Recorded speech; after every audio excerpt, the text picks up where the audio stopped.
বিসমিল্লাহির রহমানির রহিম। পরম করুণাময় অসীম দয়ালু মহান আল্লাহর নামে শুরু করছি। অনারেবল ভিউয়ার্স, আসসালামু আলাইকুম।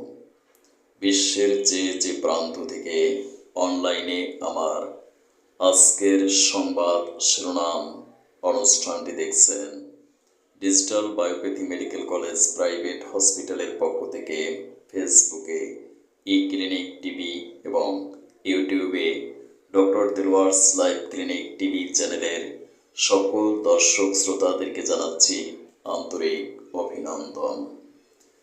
ধারাবাহিক অনুষ্ঠানের ধারাবাহিকতায় আজকের সংবাদ শিরোনাম পাঠ করছি আমি ডাক্তার কাজী দিলওয়ার হোসাইন।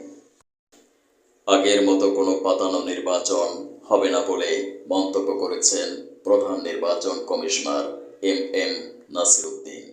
প্রার্থীরা আপিল শুনানিতে ন্যায় বিচার পাবেন বলে তিনি আশা ব্যক্ত করেন। আর ইউরোপীয় ইউনিয়ন বলেছে, বাংলাদেশে অবাধ, নিরপেক্ষ, সুষ্ঠু নির্বাচন দেখতে চায় তারা। যৌক্তিক দাবি মেনে নেওয়া হবে। বাংলাদেশ এনার্জি রেগুলেটরি কমিশন BERCর এমন আশ্বাসে ধর্মঘট প্রত্যাহার করেছে এলপি গ্যাস ব্যবসায়ী সমিতি।